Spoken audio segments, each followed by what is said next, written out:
Hi everyone, and welcome back to Red Sand Rising. I am Charlie, or CheesyGMing as the GM for this adventure, and with me, as always, are my fantastic players and friends. Please say hi, players and friends. Why, hello there. My name is Elias, and I am once again back as Giovanni Bellarosa. You can smell him before you can see him, and it's always a nice experience. Hi, I'm Faye. I'm playing resident bard Sappho, and this time it is I who is sick. Hello, I'm Sylvia. As always, I'm playing Jiji, our small little goblin wizard. And as last time, we have with us today, once again, our guest player. Please introduce yourself once again, and now your character as well. Yes, hello, I'm Christoph, I'm the guest player, and I'm playing Mamoru, the sometimes spoon, sometimes raccoon barbarian. Sometimes spoon, sometimes raccoon. Beautiful. On that, I have a question. Since it was brought up a few times last time, are you actually a tanuki or a raccoon, Yes. humanoid? No, I'm a tanuki. Okay, because I don't think Tanukis are they're raccoon dogs, I think. I think that's how they're translated a lot, but I think tanuki is a full animal on its own. Yeah. Oh, really? Yeah. That's why I kept asking, since you kind of avoided the name tanuki. True. I, to be honest, just forgot the name. They are called Japanese raccoon dog, but they are kind of Not a raccoon and not a dog. It's a bit weird. They're super cute. But they're adorable. Yeah. Although with that, we have a sad announcement to this podcast, not necessarily just this episode. As you might have probably noticed, we hadn't had Peter nor Tippler in the past couple of sessions. Sadly, due to some scheduling issues, Peter will not be able to continue in the podcast, and we're going to have to retire Tippler, at least for now, as Peter is on leave. So Peter will be leaving, and sadly we're going to have Tippler leaving as well, in the story as well, as per scheduling did not work out. Yeah, if scheduling allows, obviously we might have Tippler back, but for the foreseeable future, sadly we will not be having Tippler anymore in the podcast. But that is our announcement that we opened the session with, and with that we can start our session. But since we are now on episode 20, we thought to give you a little general recap about what happened until now. So, here's what we had in our game so far. Our party of Sandpoint adventurers were asked by Father Xantus to help in a ritual meant to communicate with a spirit of a woman named Nualia. Nualia was once a resident of Sandpoint, her life and death both tragic and complex.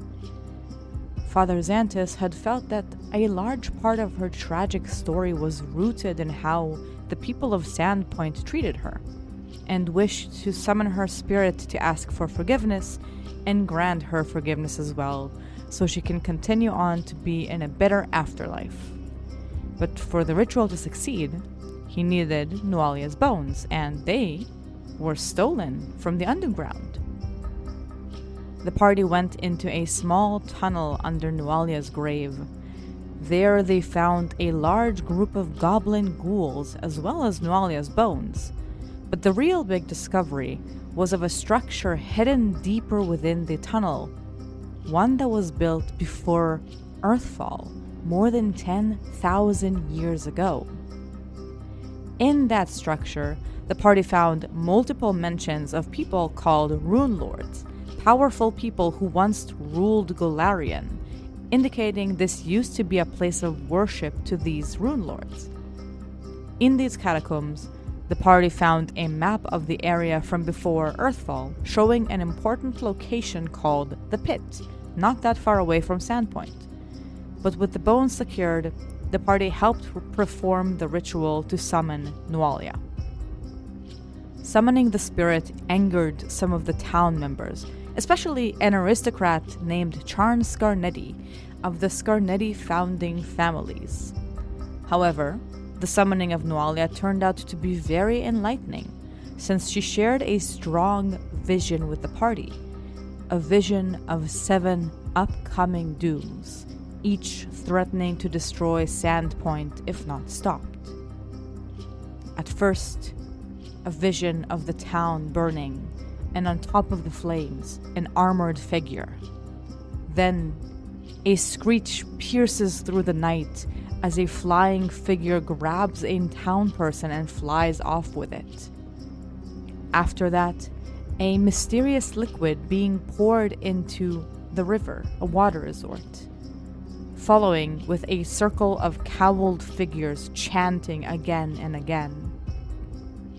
Then, a flash of metal and a blood spray on a wall, followed by a toxic explosion with red eyes peering through the smoke.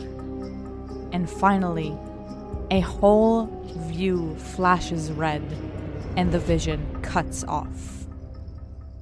Once all visions were given, Elias spoke of a place, a location where the group could go to stop these impending dooms. The mysterious, but not unfamiliar, pit. The night after the visions, each of the party members had a nightmare about one of them, and in the morning they made their way directly to the pit, a deep hole with an unseen bottom. Our heroes went into the first floor, finding a tribe of goblins, some under the service of one named Ripnugget, the one who seems to be leading the first doom, or at least that's what our party thinks, as well as some ally goblins who actually joined their forces against those Ripnuggets, and some injured beasts. With Tippler taking the beasts out of care to make sure that they are okay, the party went to clear the first floor before coming back to Sandpoint and prepare to face Ripnugget. But before leaving, they met a person named Mamoru, a tanuki, or spoon, that came to help them out. As for where we left off, our party started fighting the Jenkins, soon realizing that among the spoons were a hidden ally. After making sure none of them are left, the party got to meet Mamoru, a tanuki that once lived in Sandpoint, as well as a friend of Audrani that happened to have some unfinished business with Ripnugget. After swooping the cave and finding some treasure, the party came back to Sandpoint, stopping on the way to see Tippler left a note saying he'll be back soon, and meeting with Baylor Hemlock, who informed the party that Father Xantus is going to be tried by the council to decide if he placed Sandpoint in danger by summoning Nualia's spirit. We go back in on your way to Father Xantus. Oh, we'll definitely have to check on him. Alright, Giovanni tries to recall from his very limited knowledge of like the legal system in Sandpoint of like what is Father Xantus like actually being accused of, and like what's the best way to kind of avoid a legal charge against someone in Sandpoint. So the general thing you understand is, knowing about Sandpoint Council, there are a couple of people who are members of the Sandpoint Council, Father Xantus included, that will probably be the judges of the situation. It seems from what Baylor has told you that the thing he is being asked about is not necessarily anything like you are on trial for treason or something like that. The question that they bring up is, did Absalor Xantus put Sandpoint in danger by summoning the spirit of Nualia in the ceremony, in the ritual? That seems to be the major case here. Gotcha. I would just like make my way there as fast as possible. Is it happening right now, the trial? No, you have been told that the trial will be tomorrow evening.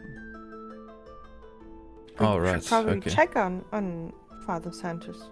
Oh yeah, for sure. I mean, yeah, and also, like, the charge, doesn't it also affect us? Because Father Xantus made sure for everyone to be safe by hiring us. So if, like, they're implying that it wasn't safe, then they're kind of saying that we didn't do our job, right? Yeah, that's a personal affront that they're doing to us, then. I mean, they know we have kept this town safe before. Are they not believing in us anymore? That's a good question. Well, let's talk to Father Santos. Yeah, you're on your way to Xantus to speak to him and see, essentially, what does he know about this situation. As you reach the cathedral, finding Father Xantus there is very easy, as Father Xantus is kind of pacing back and forth around the church entrance, as if in thought as you approach towards him. Father Sanders?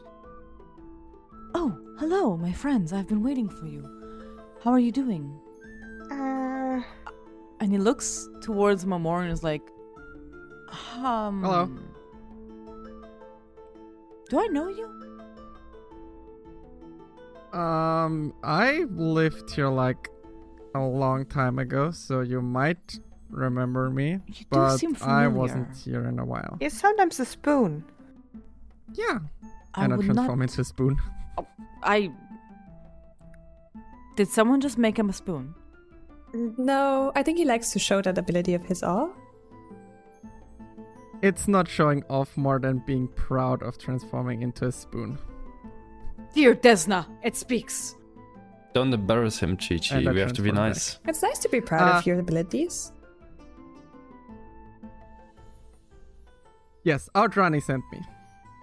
Yeah, and he's apparently a I friend of think Adrani. she's a friend of yours. Yes, Odrani. Oh, of course. She did mention you before. She wrote down. You are... I don't remember the name. Mamoru. Mamoru, yes. Yes. She mentioned And sending she- someone.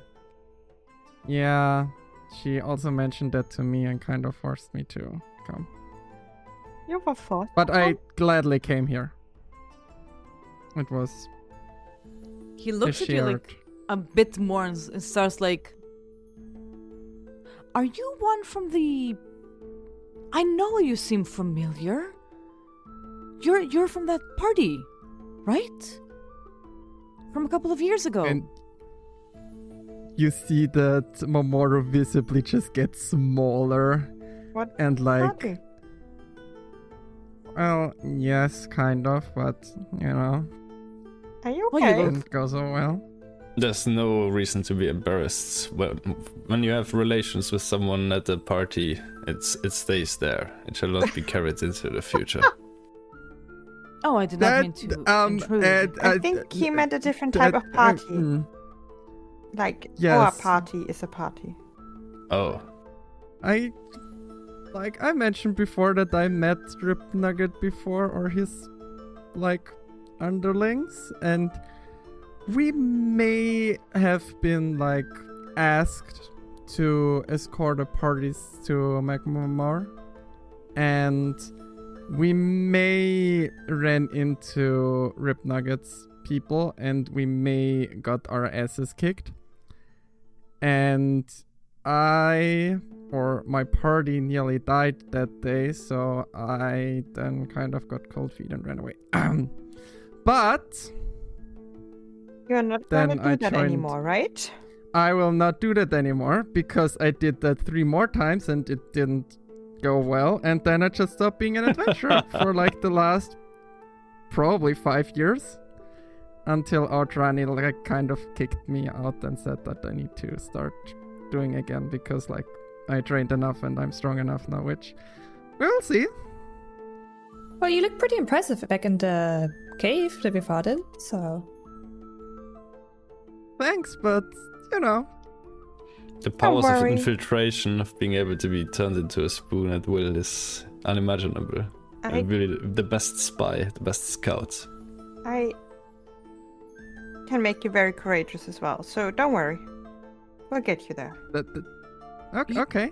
You do seem bigger than last time I've seen you. You seem a lot, stronger. I wouldn't be surprised. I don't...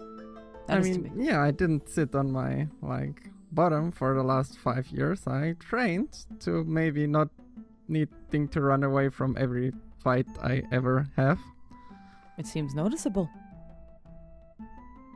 Thanks, I guess. I'm sorry I opened the can of worms. I thought it might have already been open. Oh, it was pretty close in my mind and to to those people here. But it's fine. It's well, fine. I promise to never bring it up again. Unless you do first. Thanks. On a different matter, I might need to ask your help with something. You're getting sued. You are updated. Well, we've heard some things, but we'd love to hear the details from you directly. Of course.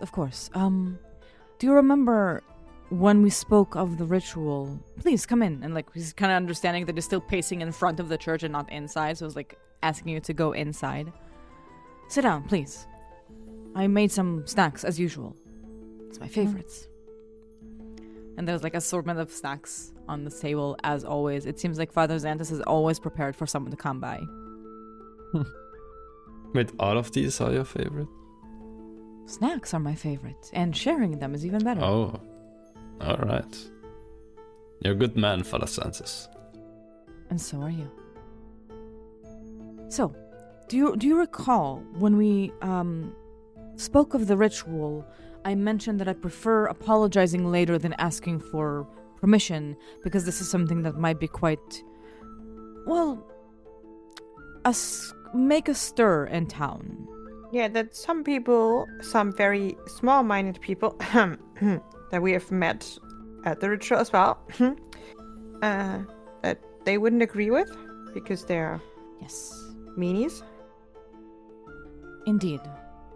So, this is pretty much what I meant, although it's not exactly as you say. It has been brought to the council about the ritual, though by now all the town knows about it. And it has been pointed out that the trial, it's not exactly a trial, it's more like an open town hall meeting of the council for me to share the facts and motives behind making the ritual and the conclusions that became from it, and to prove that by summoning the spirit of Nualia, a person that Sandpoint has a very deep and strong past with, we did not put the town in danger. There's no... The question in title here, the one that is going to be examined, is whether the ritual on its own, the idea of contacting Nualia, was a danger to Sandpoint. Here's where you come in. You are the ones who saw the visions, and you are the ones who made sure that people are protected.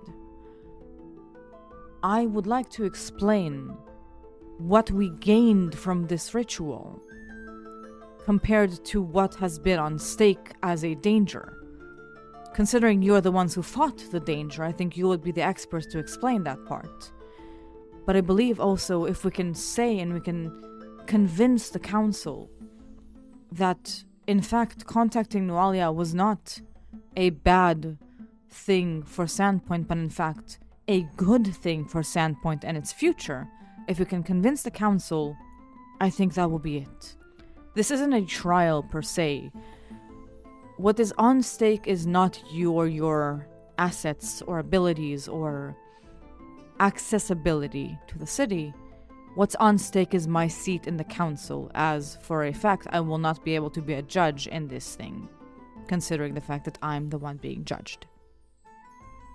Which is fair, but since you said it's an, I guess, open hearing, can we just arrive there and present our evidence and what we know? Or do we have to be, specially called in for that? I have been told that if I have or want to bring anyone as a guest speaker, I'm allowed to do so, so I would love to call you in as guest speakers for this event. I believe that I can give my own convincing. However, you might have assumed or guessed that the reason this is even bringing back as a town hall meeting is because some of the people in town have caught rumors that our ritual was nothing but a result of us trying to summon demons and shadows and us trying to tamper with the forces that should be left alone. I believe it's that just if we... wild conjecture at that point.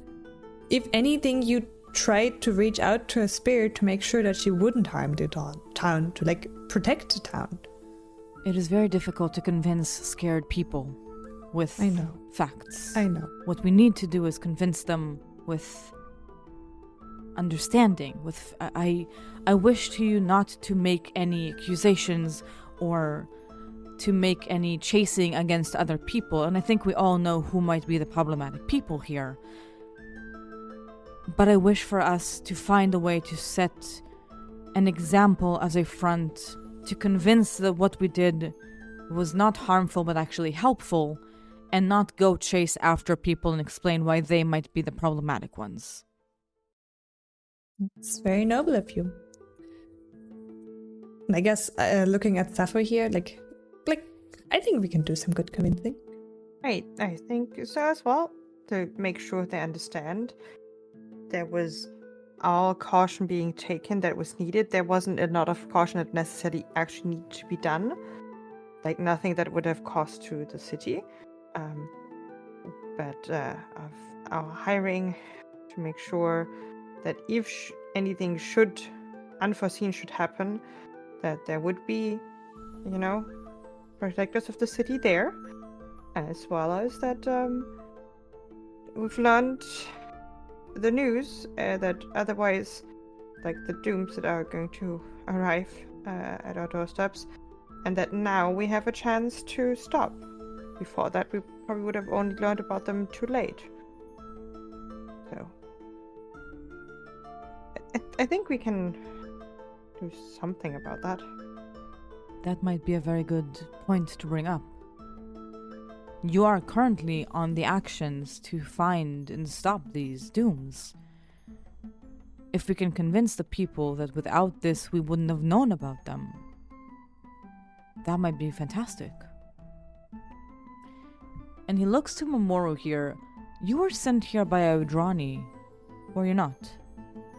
Mamoru takes probably 5-10 seconds to swallow all the snacks he has currently in his mouth and munching on, and then he goes yes, she sent me to help because she was kind of worried that there's something bigger going on here and that you may need a hand or a paw, I guess.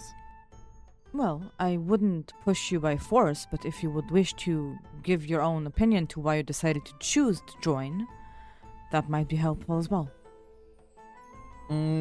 I can try to do some convincing. I'm not the best at it, but None of you have to speak. I can try. I would not force any of you to speak on my behalf. Whichever of you would like to join and speak as guests, I would appreciate it. However, if you feel like standing in front of the people and giving your case might be hindering, or you just don't feel comfortable doing that, that is okay. I have no blame for you. Father, don't you worry. I will tell them about the beauty of your action and noble intention of freeing this beautiful spirit from this mortal plane, no matter the cost. I will tell them about the beauty. Maybe not no matter the cost. Maybe you should say at the cost the noble of intentions. The only danger that people that were put into danger were actually him and Audrani, and make it really seem very self-sacrificial. That's usually what people really like to hear. Exactly. Focus more on the noble intentions than the any cost. You know what? I've noticed that I just have different priorities to most people, and that's okay. But that also means that I probably should not speak at all.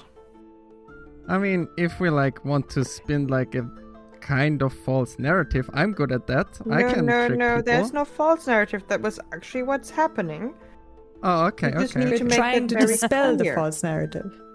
Just need to make that I see. very, very clear, and not by accident say something, no matter the cost, which, no matter the personal cost.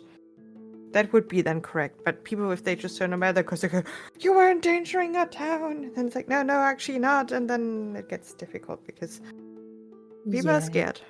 And then they don't listen as well.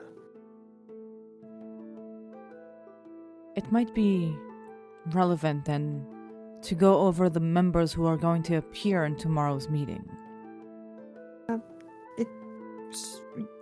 So I can do it.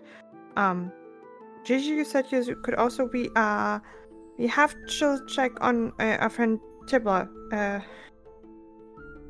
Because we were supposed to come later by his house. If he also joins in. So, can you put him down as a maybe? Yes, of course. I was wondering why he wasn't with you, but We I had just assumed he goes to the forest before you, as always.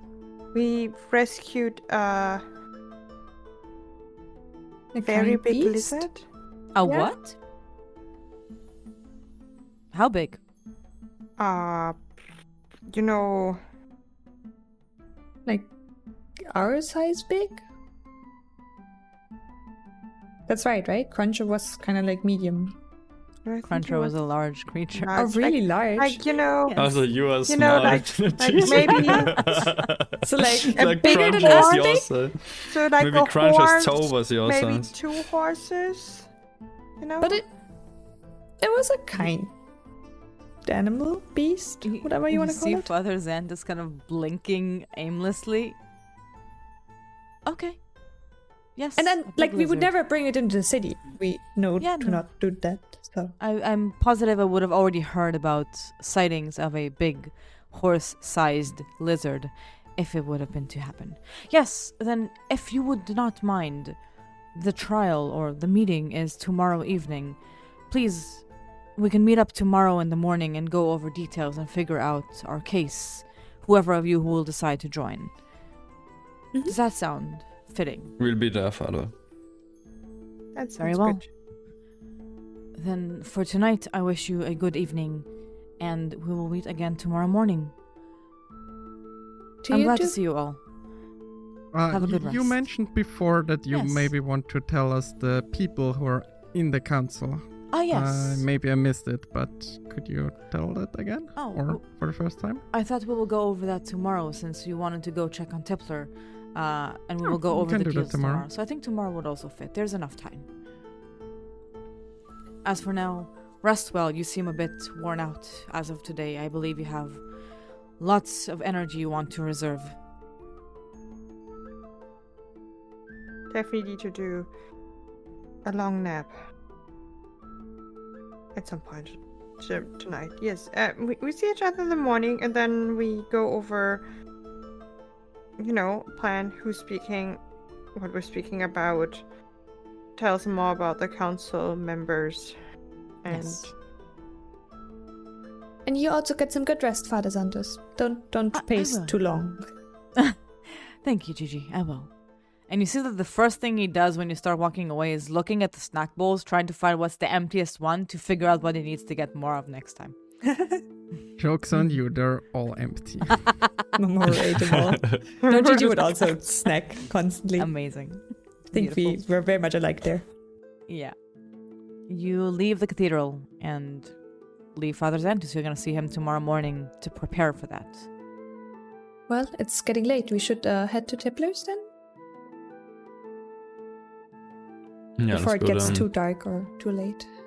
I have to also check. Also, I'm knackered after this day of adventuring, so I really want to yeah. get home too. Yeah, you have spent the whole day in the pit, basically. Yeah, fighting various things, going back and Yes. forth. I mean, I don't know the Tippler, so like I can wait in the tavern for you guys. Oh to, yeah, like, figure out what's going on there. you can just grab dinner or something in the meantime. Stock up Yeah, I'm hungry. after I mean, snacking. depends on you. Would be maybe nice for you to meet him as well, if you want to come. But and we can introduce each other another time as well if you prefer. Yeah, that sounds good.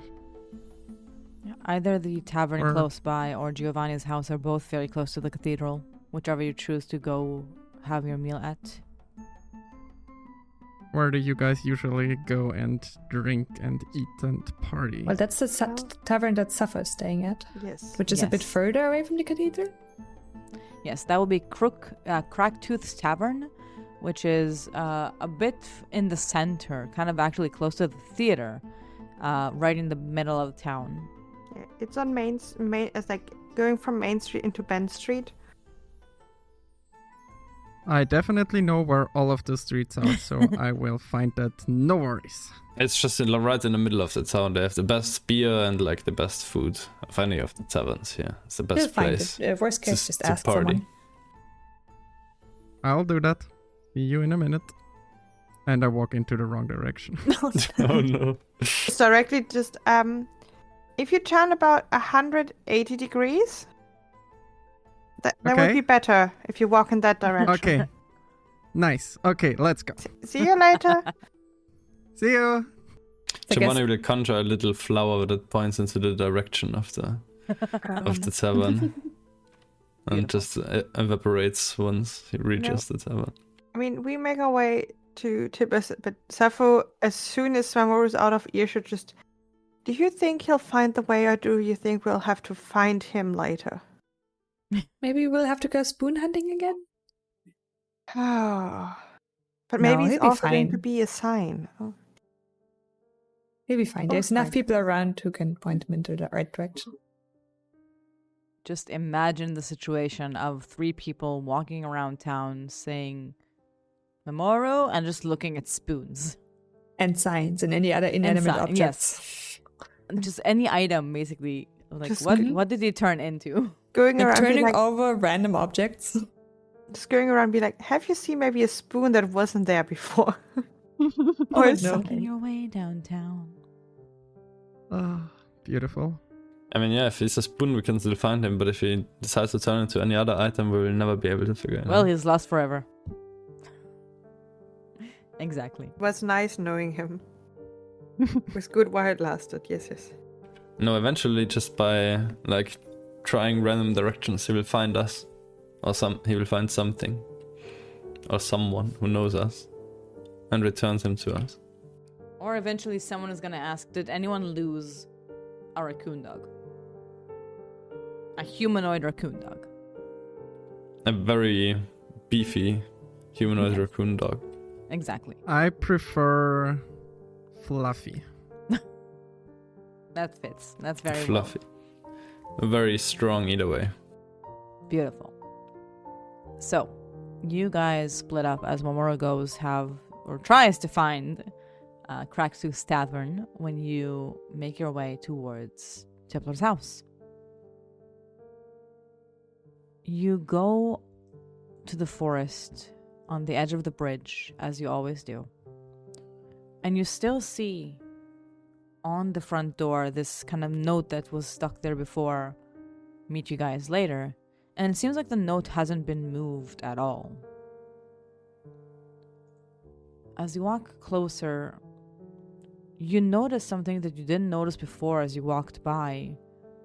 Because earlier you went towards the house, you saw the note and went into town.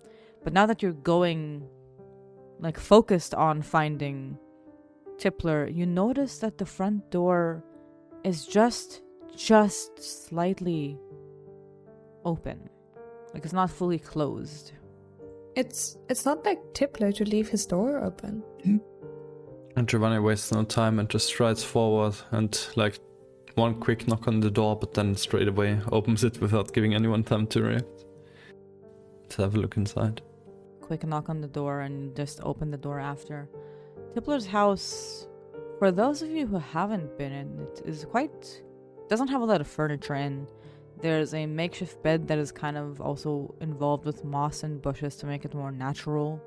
There's a counter where it's like a kitchen with a sink.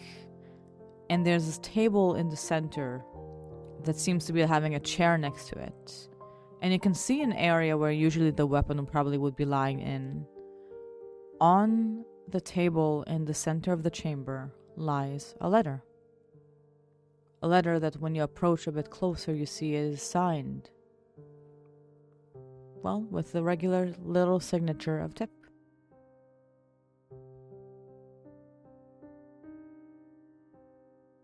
Dear friends, I know I said we'll see each other soon, but I realized this is harder than I expected. We've been together for a very long time, and we did so much together. We had plans together and shared goals. But I guess I wasn't fully upfront about what I need.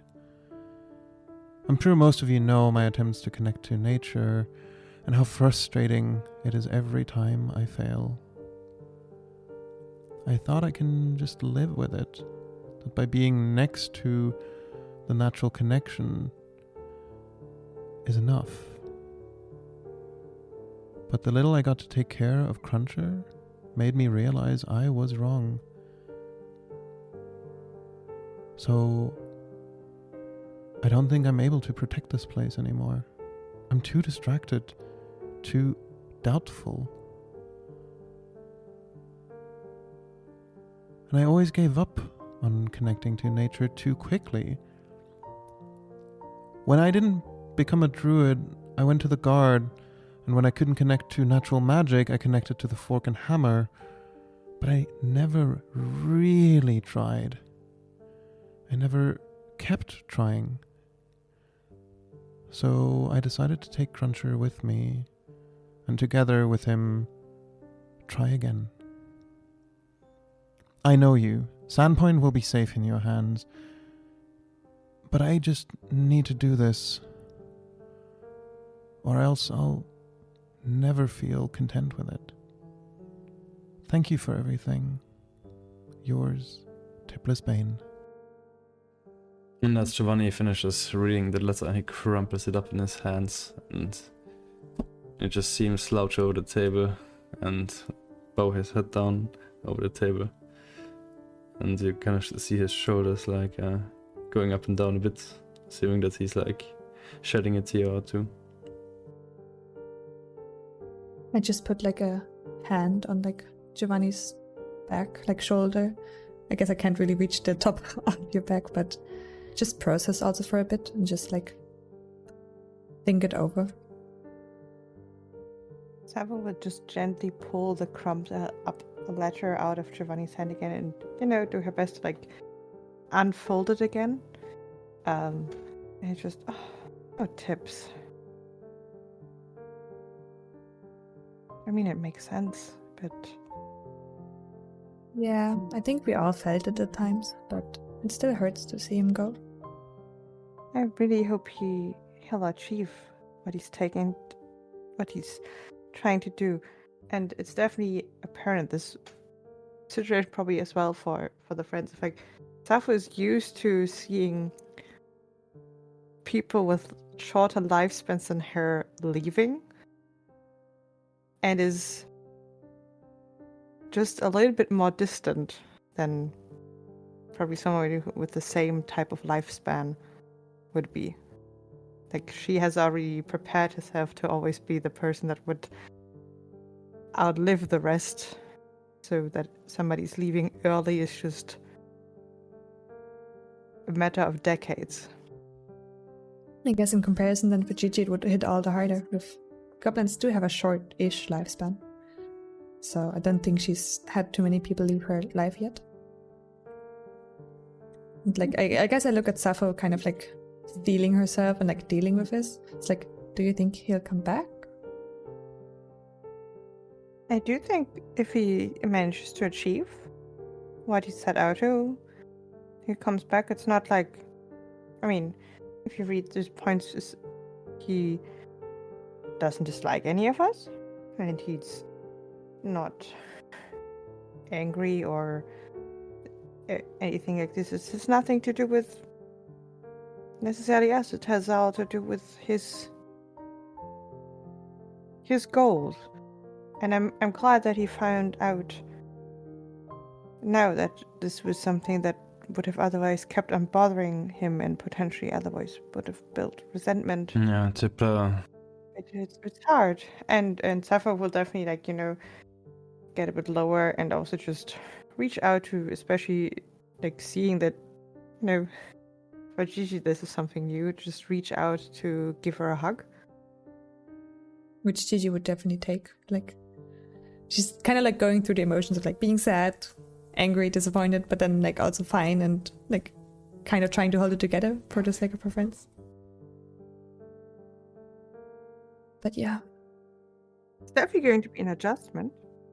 I mean, I'm glad he's like. It's probably also good for Cruncher. Get out and really experience life outside of a singular cave. It's definitely going to be an adjustment, and also gonna make it a bit harder for tomorrow because I'm sure that Tim's connections to the guard would have given some extra trust. But Let's hope they don't think like he ran away because of this or something. I mean, we have proof if we need it. I guess we do have proof, but there's just been some stupid rumors going around, so. Yeah. Well, we gotta nip them in the bud directly. Giovanni, are you okay? No, Giovanni is taking it pretty hard. Like, he is just thinking about all the times that he was able to rely on Tipler to face the danger head on, and was able to rely on him to be the brave one, and just kind of like it's getting a bit of like a panic of like, can Giovanni step up to like do this and charge into danger head first without Tipler at his side? But like, it's hard to notice really what's going on with him because he's just like silently like standing around or following you and not really saying anything. Would you give us an insight roll to see if we can figure out what's going on? Yeah, sure. I guess it's not insight, it's... what is it? It's the sense motive kind of thing. Yeah. Still using the D&D terms. In that case, you can give me your sense motive and I will compare them to Giovanni's. We'll save. We'll DC. So, perception, right? Yes. Is only Jiji trying to figure that out, or is also Sappho? Sappho had asked Giovanni, but if Giovanni doesn't want to answer, she's not gonna pry into him because any type of grief of relationship ending is a very personal thing, and she respects that. And that, like, for her, like, the respect is of like not prying unless somebody wants to talk.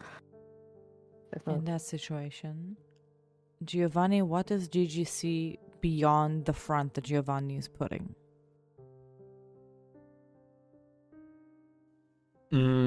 Just like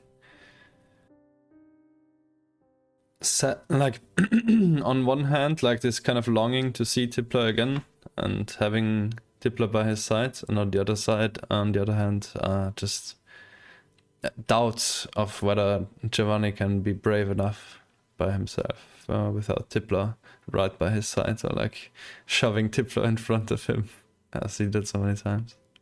I mean, I guess Sappho already reached out in case you do want to talk, but just know that we won't go, and we'll still face the rest of this together. So, like, don't take Tipler leaving all on yourself. You know, we'll get through this together. I guess Jiji tries to give like encouraging words, but Giovanni still doesn't speak a word, but he takes both Sappho and Jiji by the hand and like applies some pressure to your hand and nods at you. So you know that like Giovanni is with you and appreciates you, but he does need to kind of like deal with this by himself and his feelings. Okay, let's go to the inn. Let's have some good warm soup. That helps. I definitely squeeze Giovanni's hand back, but I guess I don't really say anything more because we all have to like, all our characters have to process this by themselves. But yeah, we can head back, Sappho. Yeah, because soup usually helps a bit, and then we can share a meal together, and then we can get some sleep, and then tomorrow the world looks a little bit different. That's at least what my... I guess you're right. Let's go. But Sappho has put the letter that she took out of Giovanni's hand, has like folded it neatly up and put it into one of her pockets. you all make your way towards the tavern, the Cracktooth's Tavern. You know the way to get there. It takes you not too long. Sandpoint is not too big of a place. Mamoru, do you think you arrived to the tavern? I will probably arrive at the same time as they do. You arrive at the Cracktooth's Tavern to see Mamoru arriving from a different direction.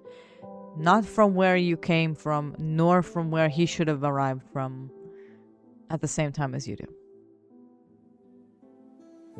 Oh, you're pretty fast. I have very long legs. I can see that. I have very short legs. Yes. But Everything alright?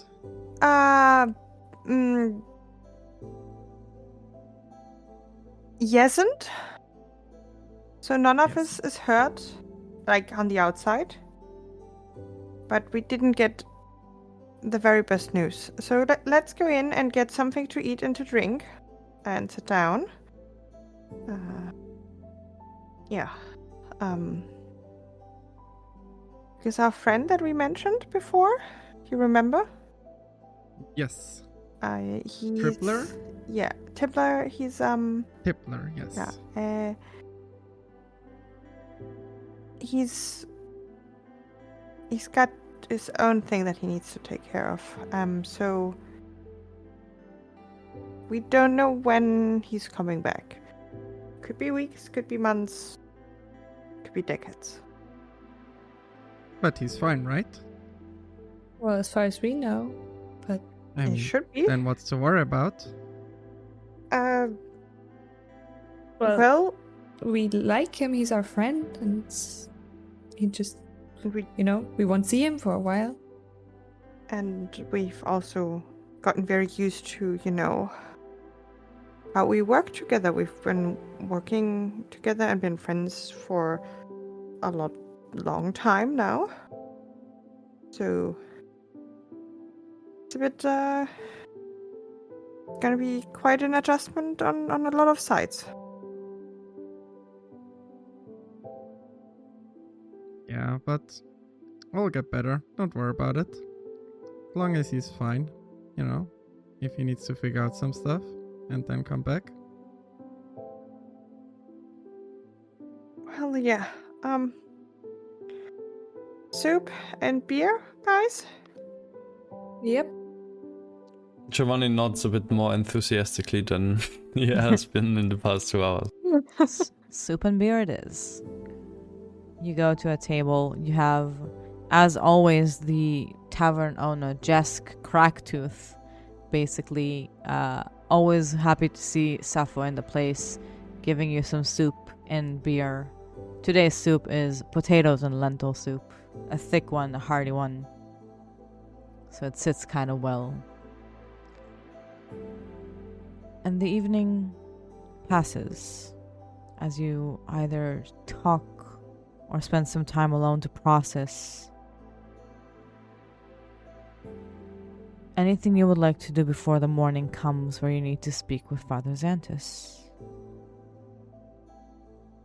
Might not be wise, but I guess Jiji would drink more than usual. Like, she's small, so she doesn't handle alcohol very well, and usually, knows her limits and doesn't drink too much. But I guess she'd have a beer more today or something. So, yeah. Makes sense. I also think when Mamoru sees that everyone is a little bit down, he just buys 1 or 2 rounds for everyone and try to cheer them up. Which probably also doesn't help with not drinking too much. I think after a couple of drinks, Sappho will pull out one of her poetry books and start reading some that, she's definitely used before to inspire and help out. And we'll be just you remember when we did XYZ? Do you remember we slayed those and how that really helped here? Because she's also wallowing in the things that the memories that they've made. but we'll connect it by reciting poetry to everyone.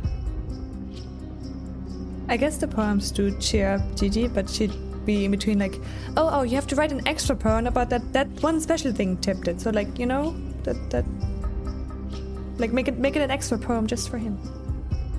That Like whenever something comes up where like they remember as a party like Tip did something cool or like something happened, and like you should write a poem about that too. Oh, I'll note it down. And it goes back and forth between being sad and being like, oh, that was so great, but also that won't be us anymore without Tippler. Oh my god, that's gonna get worse with each drink that we take. Right? It's not going to be this way anymore. The tavern empties slowly as it's only your table at some point. Still drinking. Still having probably some soup. As Jesk definitely sees that some extra is needed today. You spend your evenings. After an evening of drinking and talking and spending time together, you rest. And we're actually going to join you speaking to Father Xantis in the morning in our next session as we figure out who you need to speak to and about what. As today is a more shorter session. I would say short and sweet, but I mean, short and grief? Is that a saying? It is now. It is now. It is now. Soup and beer is going to be the name of this one. Oh, Great. soup and beer is also just the mixture as medieval Europe at its core. Soup and beer. Yes. And on that note, thank you everyone for joining us. Thank you for listening. Thank you for playing with me today. And we'll see you all in our next session as we figure out the town hall meeting and the trial. Thank you very much. Thank you for playing, everyone. Thank you for DMing. Thank you for listening. And have a good one. Bye-bye. Bye-bye. Bye. Bye. Red Sun Rising is made by Of Dice and Dinner, produced under the Paizo Incorporated Community Use Policy. Red Sun Rising uses trademarks and/or copyrights owned by Paizo Inc., used under Paizo's fan content policy at paizo.com/licenses/fan content. Red Sun Rising is not published, endorsed, or specifically approved by Paizo. For more information about Paizo Inc. and Paizo products, visit paizo.com. Original characters and content are the property of Dice and Dinner. Our podcast intro-outro theme is made by Frieda, Melando, and Shachar Bieber. Of Dice and Dinner is happy to be in touch, and our email is the best way to do so. That's ofdiceanddinnerpodcast@gmail.com.